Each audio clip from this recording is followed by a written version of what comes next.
So women, peace, and security first started through UN Security Resolution 1325. So 1325 recognizes the disproportionate impact on conflict on women and girls. 11 years later, in 2011, Executive Order 13595 mandated WPS implementation, and the US became the 50th country to have a national action plan.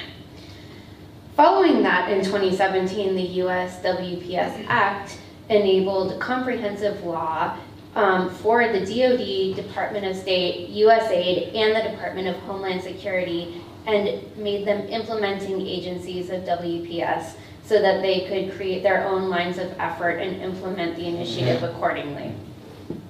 In 2019, the US strategy on WPS focused on whole of government approach and created implementation plans.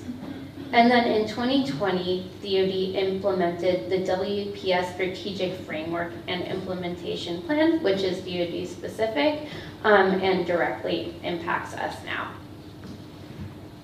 So this graphic shows the WPS Strategic Framework. You can see on the left-hand side the global WPS principles. So this is UN-based, and it is impacting all of our partner nations as well as the US. In the center are national lines of effort. So these are lines of effort that are nationally implemented by all of the agencies that I listed in the prior slide. So state, USAID, DoD, and Homeland Security. And then departmentally, the DoD has its own specific principles of WPS implementation that is reported back to Congress. So DoD has 3 lines of effort for WPS. The first one is modeling and employing women's meaningful participation in the joint force. The second is promoting partner nation women's participation in all occupations in the defense and security sectors. And the third is ensuring partner nations protect women and girls, especially during conflict and crisis. There are many ways to do this. It overlaps greatly with global health engagement. One set of global health engagements that directly is impacted by women, peace, and security, and also global health security is AF leads an initiative on gender-based violence. And those global health engagements filter up into women, peace, and security. The DoD spent $5.5 million in fiscal year 2021 to enact Women, Peace, and Security, and this comes in many forms. So AFRICOM has a gender advisor, Ms. Lindsay Brothers, who's in charge of Women, Peace, and Security for AFRICOM as a whole. She's a great resource, and Women, Peace, and Security is her primary job. She's in charge of training gender focal points, like me. So she trains gender focal points throughout AFRICOM as well as throughout each individual component. So SETAF has gender focal points throughout the organization, but none of them are medical. So if you need anything medical that relates to WPS, I would be the best contact. And more broadly, Lindsay Brothers is an excellent resource for women, peace, and security as a whole. The 4 pillars of women, peace, and security and national action plans are prevention, participation, protection, and relief and recovery. And this is the basis of the US National Action Plan as well as our partner countries. So when you're working with a country for global health engagement, it might be helpful to check and see if they have a national action plan for women, peace, and security. When I worked with gender-based violence in Tunisia, they had a national action plan, but it was only in Arabic and hadn't been translated to English. So that was challenging, but it was important to know that they have that strategic framework and they're working through it and also prioritize women, peace, and security. So this might be something to look at prior to a global health engagement activity to ensure that you're comprehensively looking at the country and their participation in women, peace, and security. So these 2 resources have a few key terms and definitions that are useful. I'll run through a few of them just slide by slide. So the first is in women, peace, and security, we often reference security without defining it as a principle. So I like this slide because it goes from broad to narrow. So most broadly, national security is the safety of a nation against threats such as terrorism or war. Intrastate security is conflicts involving groups of people and states. And then human security refers to the security of people and communities, which we recently saw impacted greatly by flooding and earthquakes. Natural disasters can impact human security greatly. And so the economic decline, job loss, and recession kicks off a vicious cycle that leads to destabilization on the right. Destabilization leads to a decline in peace and security and a loss of women's rights. And then it becomes a perpetuating vicious cycle that leads to further destabilization. For women, peace, and security, it's important to have measures, and sex disaggregated data is an important key term because it creates metrics that we can measure country to country or just nationally to measure program improvement. So these data and statistics should have numbers of women and men broken out as such.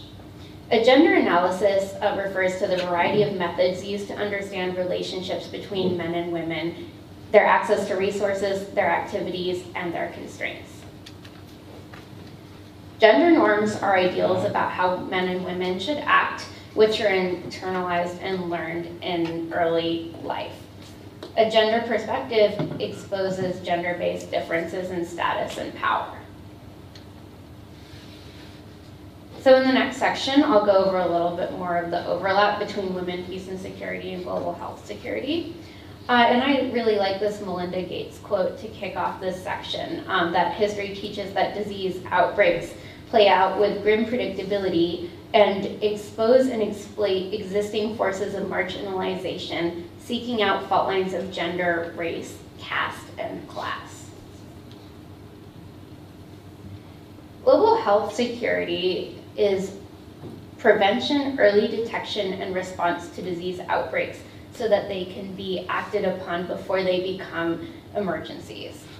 It's also the collective security across states and nations and international lines, and the response to health concerns that threaten health of people worldwide. As we saw from COVID, diseases know no borders, so global health security relates to the fact that outbreaks can easily become global. The HIV and AIDS crisis really showed the impact on women specifically. So it showed the role of women as caretakers, as well as the undue burden on women that are created by challenges with healthcare systems as a whole. So this slide has outbreaks from HIV up through COVID, where women were impacted differently than men.